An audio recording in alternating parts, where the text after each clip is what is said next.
everyone, welcome back to another Waterstones virtual school event. Today we are hearing from the wonderful Kereen Getten, who will be talking, oh sorry, the blur is ruining the book a little bit, but she will be talking about her brand new book, The Case of the Lighthouse Intruder, which is also currently Waterstones Children's Book of the Month. This is an adventure mystery following Faison, who goes to stay with her cousins on an island in Jamaica, and she ends up joining a detective crew, and together they have to solve the mystery of who is the lighthouse intruder.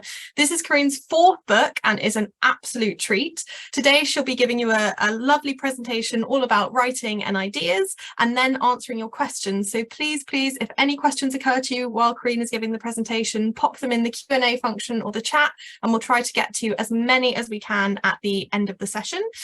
We'd love to see pictures of you enjoying the session. So if you post them online, please use the hashtag Waterstones Virtual Events, so we can all see how much fun you're having.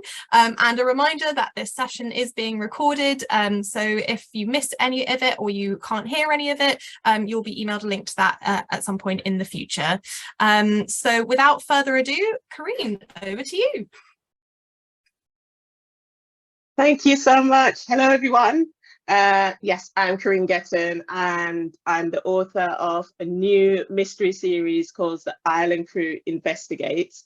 I'm also the author of When Life Gives You Mangoes, and If You Read This, but I've just written a brand new mystery series. There's 3 books so far, and this is the first in the series called The Case of the Lighthouse Intruder. So I thought I would just talk to you a little bit about the book. I'll introduce you to some of the characters, and then I'll tell you where I get my ideas from, where my inspirations come from, and then for anybody writers out there, just a few tips that you might enjoy. So let me just open my presentation for you.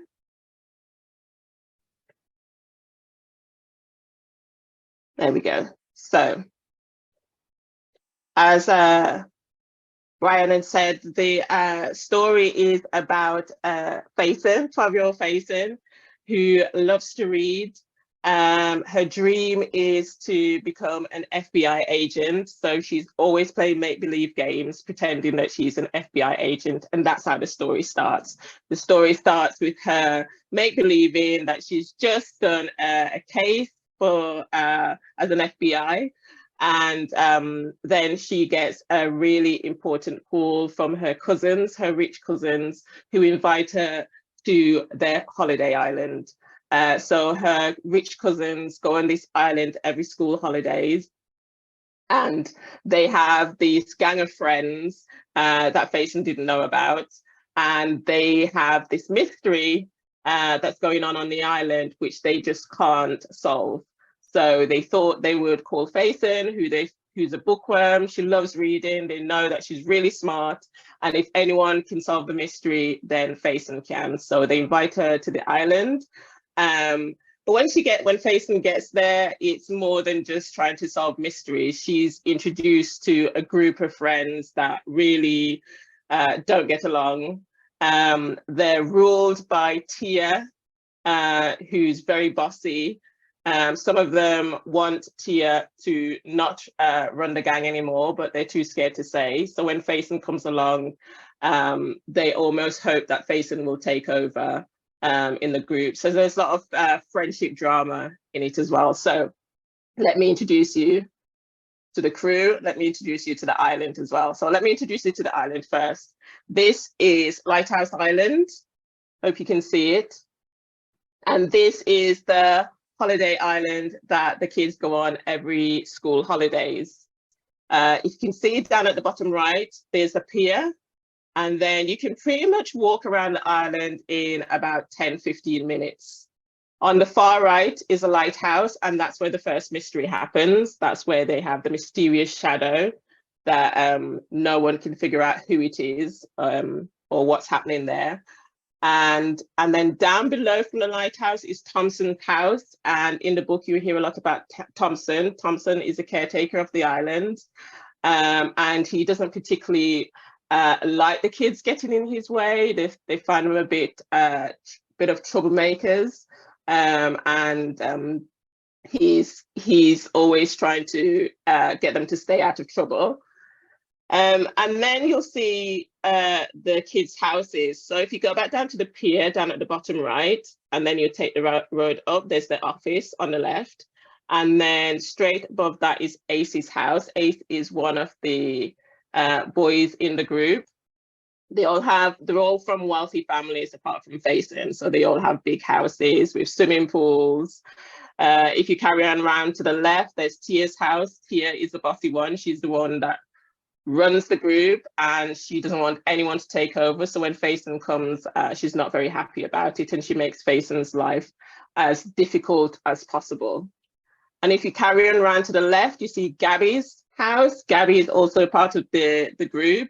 Gabby is the one that really quietly wants Faison to take over from Tia, because she doesn't particularly like Tia's bossy ways. So she wants Faison to come into the group and become the leader, so that Tia will leave, basically. Up to the left, you see Mrs. Hammond's house. You won't hear so much about Mrs. Hammond in the first book, but in the second book, she's very prominent. She has a mystery in the second book for the group to solve. And if you carry on around to the top, that Mr. and Mrs. Devon's house, and they are also more prominent in the second book as well. If you come back down to the right, you see Aaron and Omar's house, and that's in the middle of the map. Aaron and Omar are the cousins of Faison, and that's where Faison stays every time that she goes to the island. So in the garden of Omar and Aaron's house, at the bottom of their garden is the hut, and the hut is where the gang meet. That's where they have their secret meetings. They have a secret knock on the door so that only they can enter. And the hut is where Faison is introduced to the gang. That's where they start trying to solve their mysteries. That's where they take all the clues. That's where they squabble, they argue. Everything happens in that hut, but it's just for them. No adults allowed. No adults are allowed down there. So let me introduce you to the crew. This is Faison. She's the main character of the book. A few things about Faison. She's a bookworm. She loves reading books. She's always reading book all the time. And I don't know if you guys or any of you guys are like this. When I was younger, I used to, as soon as I came home from school, I would grab a book and I would sit in the corner and I would just read for as long as my parents would let me. And Faison is very much like that. She's an introvert. She keeps herself to herself. She doesn't have many friends, which is why she finds it quite difficult when she goes on the island where there's so many people, and she has to adjust to that, because at home, it's just her and her mother. So she lives alone with her mother. Her mother's a nurse. They live in an apartment block that faces the beach and is next to the hospital. And so she has no one else but her mother and her imagination. And that's how she spends most of her time. She spends a lot of time playing make-believe, but she's also, even though she's quiet, she does stand up for herself, and which is the reason why Gabby wants her to take over the group, because she realizes that Faison is the only person that will stand up to Tia. So this is Omar and Aaron. They're twin brothers. They're a few minutes apart. Omar is younger by a few minutes. They both live with their mom and their dad. The dad is Faison's uncle. Aaron is a sensible one of the two. He's quieter. Both are pranksters. And in the first book, you'll see the minute that Faison goes on the island, they play a prank on her, and she's used to it. She's always really wary of them because for her whole life, they've always played tricks on her. Omar is more emotional, so he takes things very personally. And Omar is always clashing with Faison, like they're always arguing, like they're brother and sister. Aaron keeps his feelings to himself, but he's more of a leader. And Omar is always ready for adventure. So every time a mystery happens, Omar is the first one to want to do the mystery. In the first book, whenever they want to follow a clue, whether it's scary or not, Omar is the first one. that wants to go. He's like, let's go, I'm ready. He's not scared at all. This is Tia. Tia is the leader of the group. So Tia lives with her mom and dad, and it's her parents that own this island. And because of this, Tia thinks that she can tell everybody what to do and she can boss them around. And she uses the fact that her parents own the island as a way to control the group. So every time they say or do something that she doesn't like, then she reminds them that her parents own the island and she can kick them off the island anytime she wants. So she's very bossy. She likes to be in control, but she's also very insecure. And as you read the book, you'll realize that a lot of her bossiness and control, the way she controls things, is because she's quite insecure underneath. And you'll find out why as you read the book. But she doesn't like Faison. She makes Faison's life as hard as possible from the very, very beginning. She gives Faison the order, the ultimatum that if you can't solve the mystery in 3 days, then you don't get to stay on this island and you don't get to stay in our group. So they're constantly clashing. This is Gabby. Gabby is an only child. She's very friendly. She takes to Faison straight away. They become best friends. She's a people pleaser. She doesn't like arguments, a conflict avoider. Even though she's not very happy with the way Tia runs the group, she's too scared to tell her that. So she kind of uses Faison to do that work for her because she sees that Faison is very outspoken. She's also very funny, even though she's not meant to be funny. So some of the funniest lines I think I've written in the book is by Gabby, because she just doesn't know how funny she is. She says things that just makes you laugh. And she cares a lot about people. So she cares a lot about the group and she wants the group to stay together. And then the final person in the group is Ace. Ace is the quietest person in the group. You don't hear a lot from Ace unless he's saying something important. So even though he's quiet, when he talks, he usually has the best things to say. He lives with his mom, dad, and his baby brother. You find out a bit more about Ace in the third book, I think. So in this first book, you find out more about Faison and her going to the island. The second book, you find out more about Tia and Gabby. And the third book, you find out more about Ace and his story. So he usually has great ideas when he does talk. He's a sensible one of the group and the mediator. Whenever anyone's arguing, Ace is the one that's able to just calm everybody down. He protects the group, he's sensible, but he is quite serious. You don't see him messing around or playing pranks like Omar. So I thought I'd talk to you about how I write mysteries and how I find my ideas. So when I was younger, as soon as I was old enough to be able to choose my own books, which was probably about 8 years old, I immediately gravitated to mystery books. And I don't know what kind of books you guys like to read, but mysteries just made me so excited. I love that when people find a mystery and then you just go on this journey with them and try and find the clues alongside them and try and guess it before them, and there's a conclusion at the end. I really love that. So my grandmother used to have a lot of Edie Blyton books, so I'd read a lot of Famous Five, Secret Seven, and those were pretty much very, very similar to this group. So the Famous Five and the Secret Seven were a group of friends who would, solve mysteries. And I love that idea.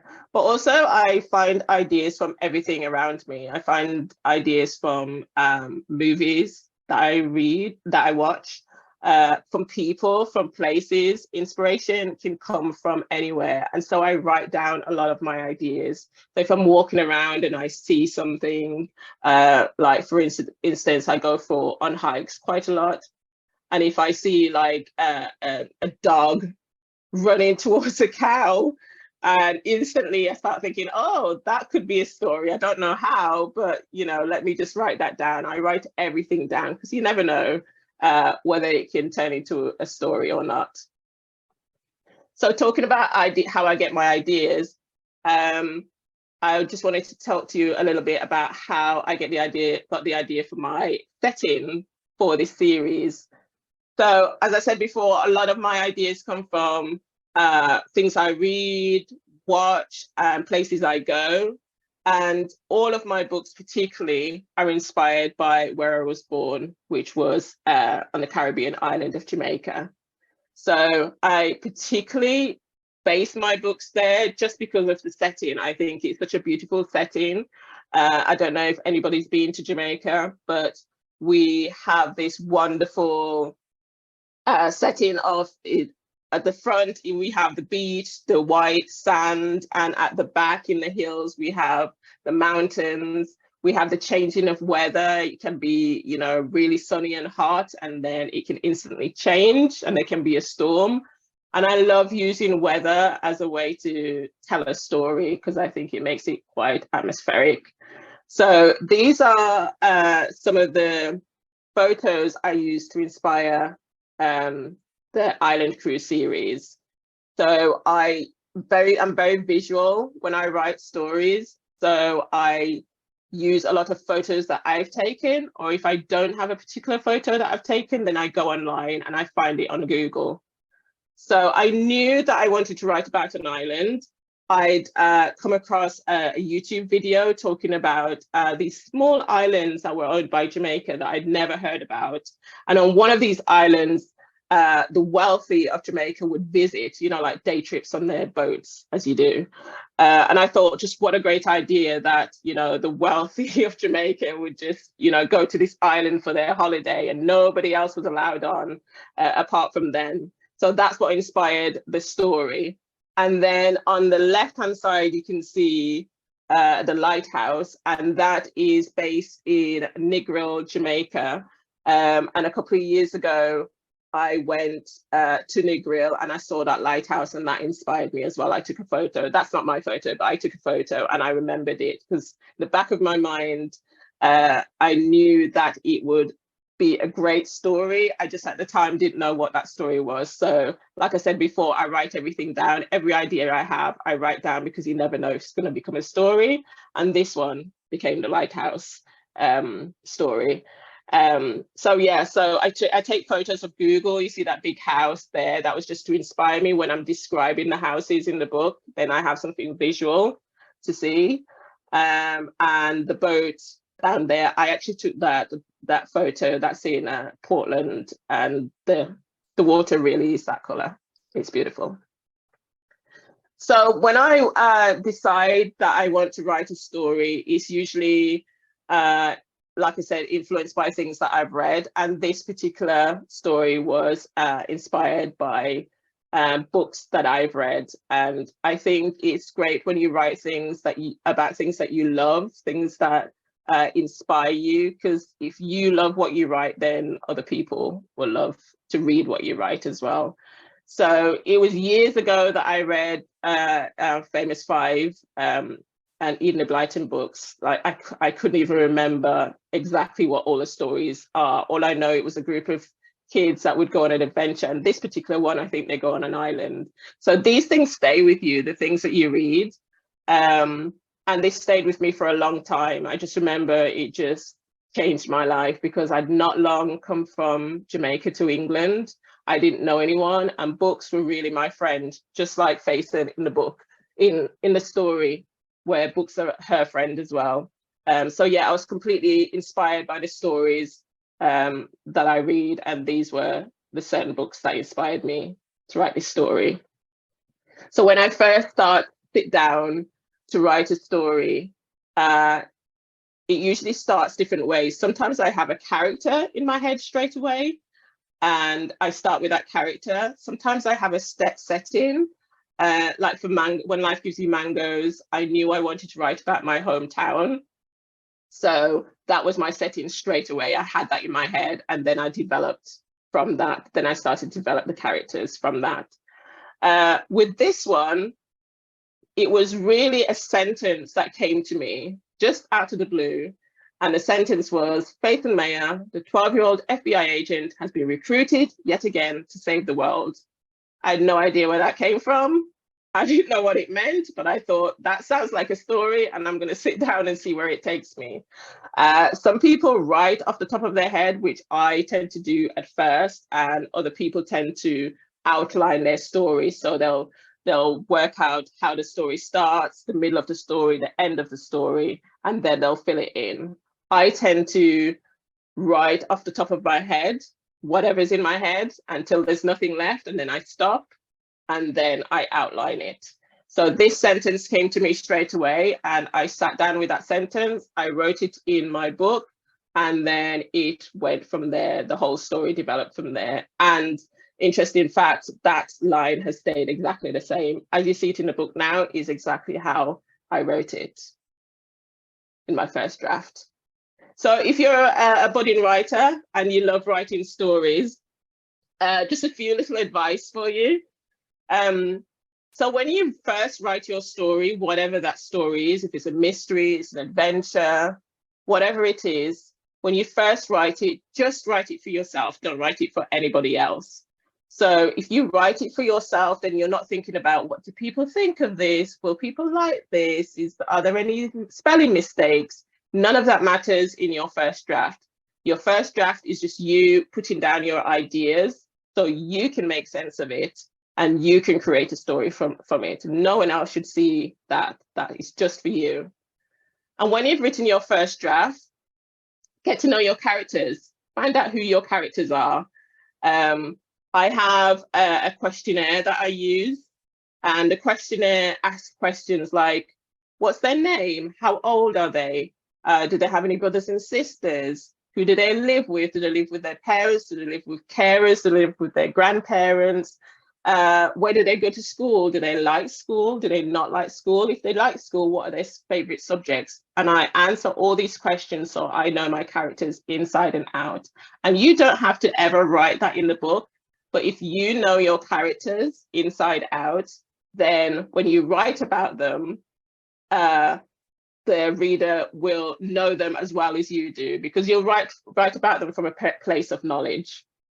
So after you've got to know your characters, just build a story. Ask yourself, where is the journey going? What is the journey? What is the point of the journey? Where does it start? Do they start at home?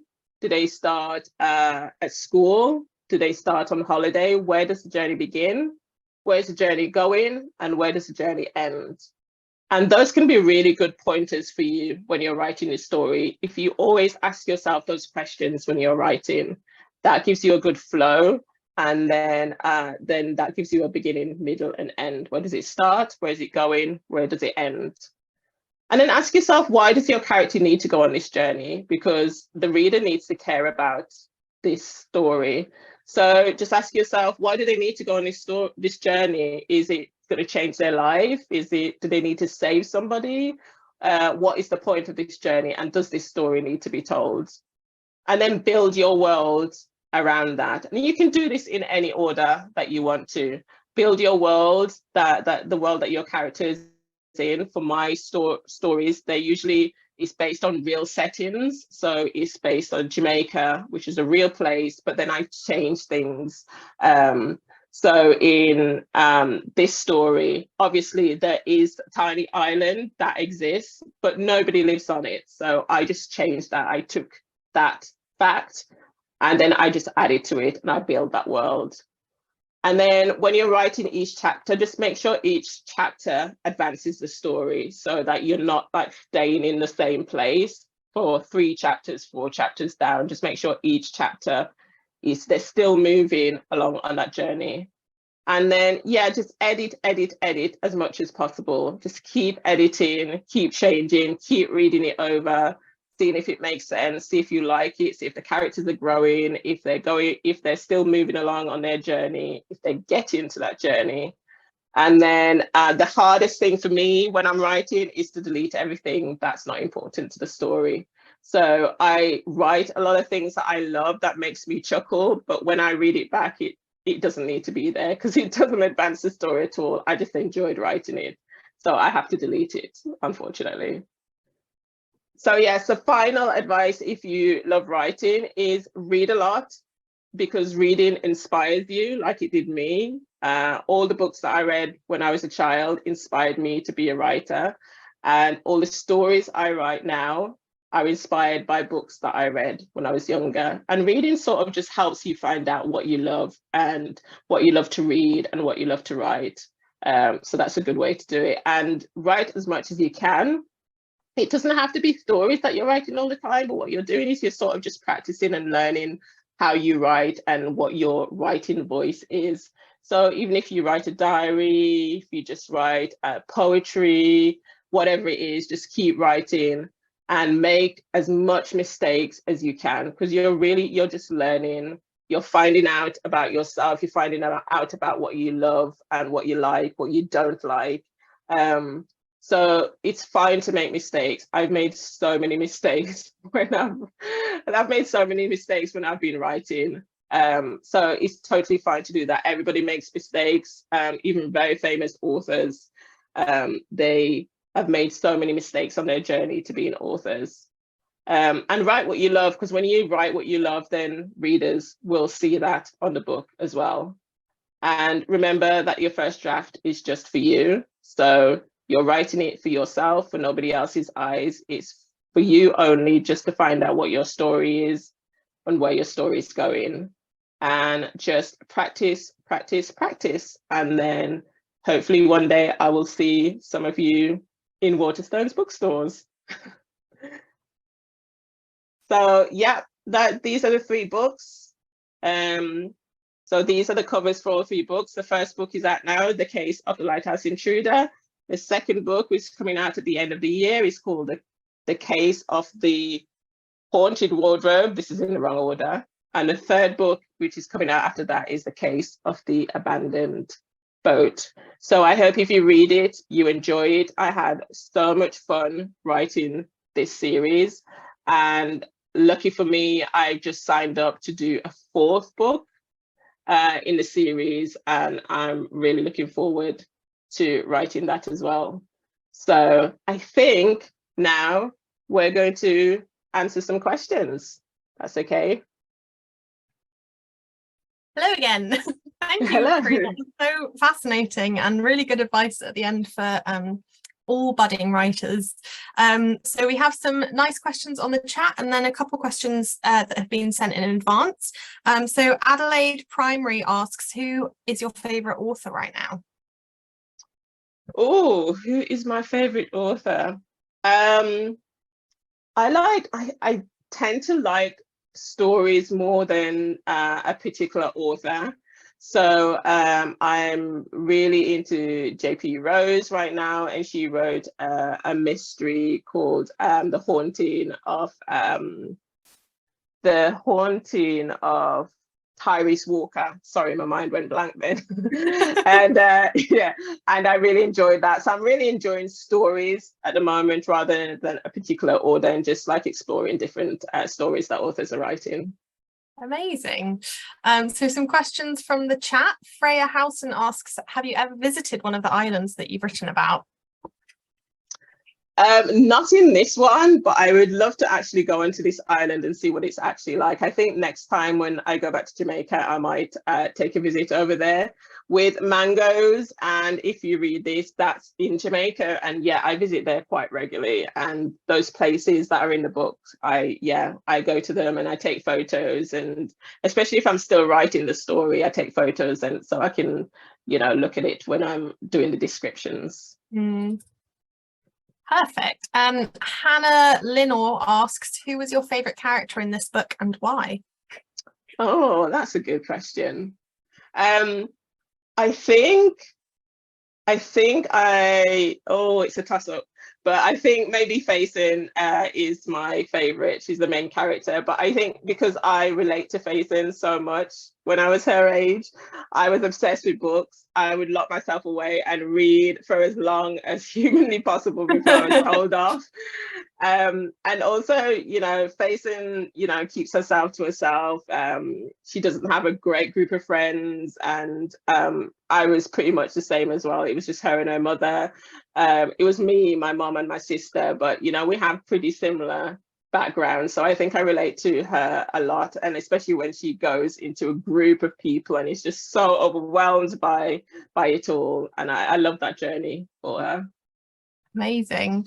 And then another question about characters. Biddiston Primary asks, were the characters' personalities inspired by people in your life? Oh, another great question. Faison definitely was inspired by me when I was that age. I think the others maybe subconsciously, you remember things from people, and you pick different things from different people's personalities. I think we all know all of these characters, or have known all of these characters at some point. So yeah, I didn't particularly think about anyone. I just more thought about the dynamics of the group and just having different personalities that would sort of clash, but also would help the group grow. Mm. Perfect. Yeah, I think we've all definitely known a Tia.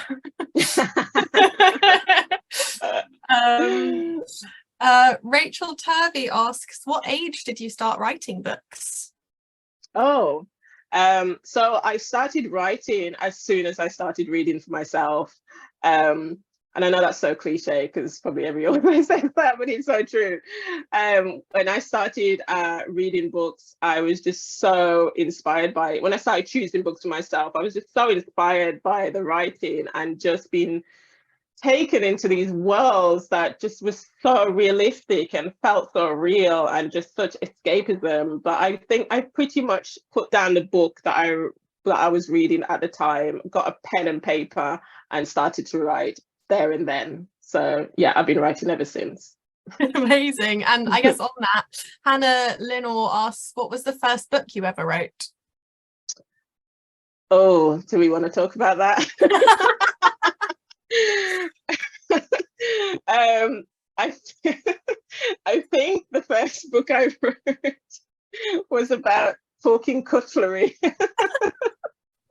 About the knife and fork and spoon that would come alive when humans left the kitchen. Oh my gosh. So, yeah. Story, but with the kitchenware. Well, I can't wait to read that one. You'll have to read. You never will. Oh, perfect.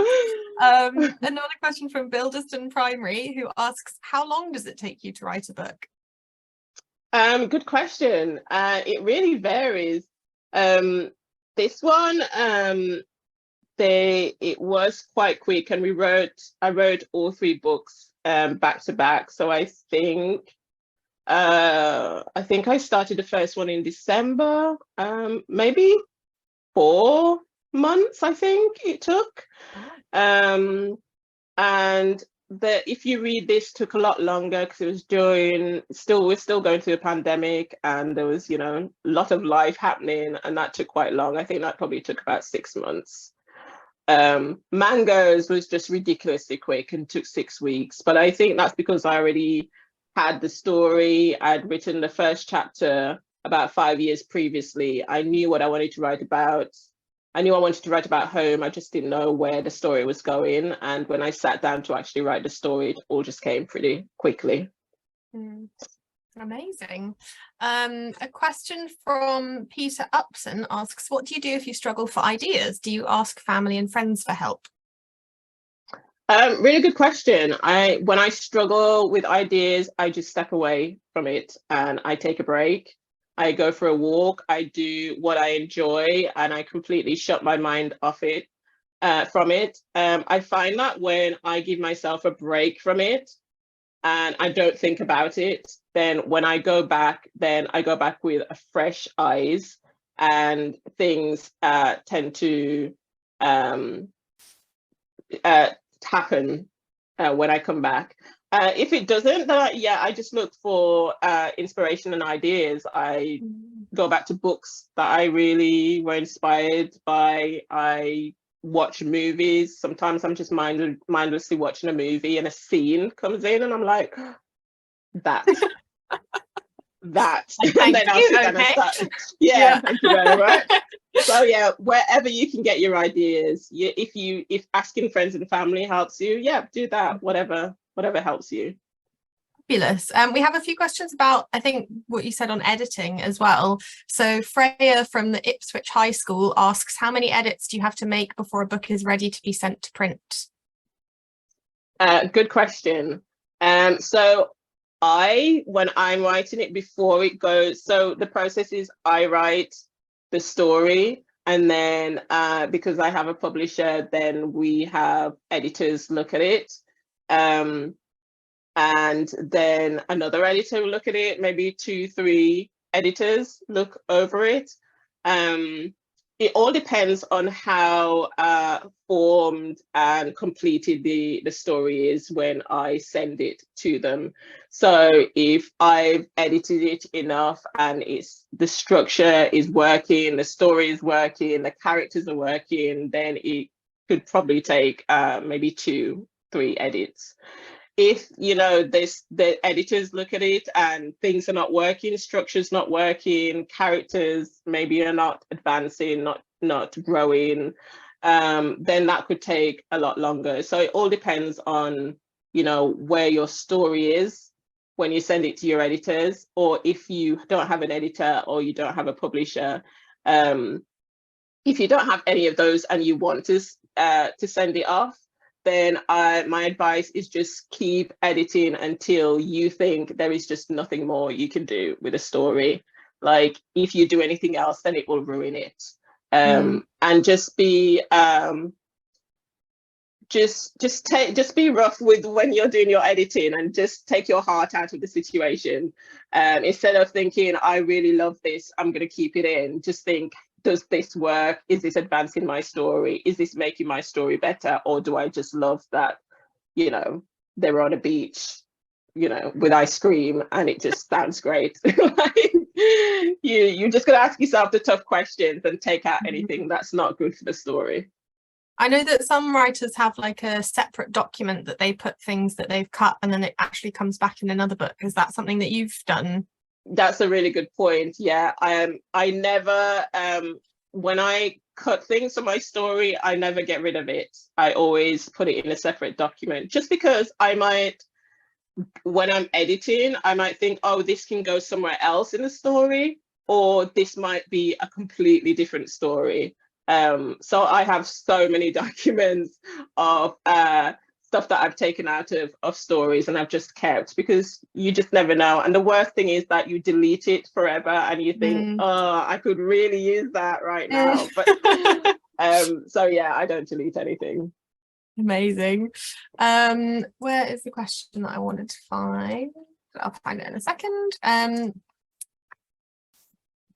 Yeah, quite a few people have actually asked which book that you've written is your favorite. So out of the 4 so far, or I guess the 6 technically, with the new Island Crew ones.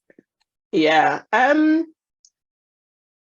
think my favorite still is Mangoes, and I think just for different reasons. Mangoes is very personal to me. It's my first book that came out. Mangoes is about my hometown in Lucy. The setting where Clara lives is exactly where I was born. So I love that. And I love the story of Mangoes because it was such a journey to write it. And then when I came up with the twist, I just was just so happy. Like, because I wrote it, when I originally wrote it, it was just about friends, and then I was editing it, and then the twist came to me, and it was just, I've just never been so excited about writing a book ever when I came up with that twist. So yeah, I think Mangoes. If you haven't read When Life Gives You Mangoes, there is such a jaw-dropping twist towards the end that makes you like want to go back and read the whole book again just to like see. But yeah, one of my favorites for sure, that one. We've got time for a couple more. Mrs. Parling asks, who inspired you when you were younger? Oh gosh, there's so many people. I think my mom was a great inspiration. You know, she was a single mom for a long time and she always just went for whatever she wanted. And she was never, nothing was able to stand in her way. There were no obstacles. There were no, I can't do it because she was just, well, if I can't do it, it's because I didn't try. So let me just try. And if it works, it works. If it doesn't, at least I tried. And that mentality, I think, really inspired me to follow my dreams as a writer and just think, you know, I have to try because otherwise I'll never know. And, you know, this is what I love doing the most. So if it works, great. If it doesn't, at least I tried and I'll still be writing either way. So. Oh, lovely. I'm sure she's very proud of you as well. All of those books. So another question, Amelia from Ipswich High School asks, where is your favorite place to write? Oh, good question. On a beach, tropical beach.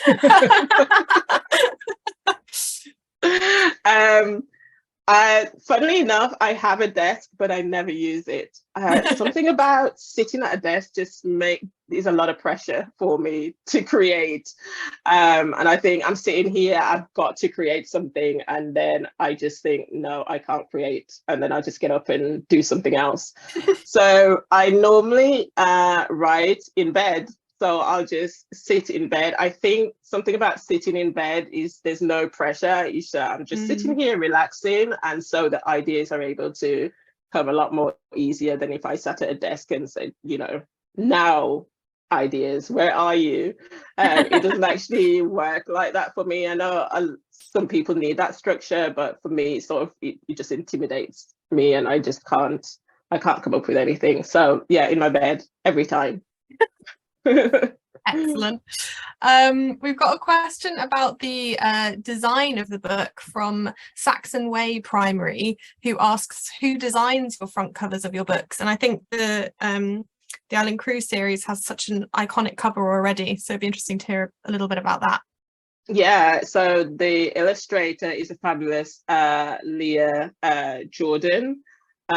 Just brilliant. And I think what we did was my publishers sent a brief, and she did a mock-up of a few ideas and she sent them over, and we sort of looked them over as a team and saw which one we liked and which one stood out the most for us. And then when we agreed on one, we sent it back to her and she finished off putting the colors and everything. So yeah, Leah Jordan is amazing. I love the colors so much. Separately and together as a series, they all just look so nice. She just did such a great job. Wonderful. So one last question now from Peter Upson, who asks, would you like to collaborate with another author? If so, which one? Oh, wow.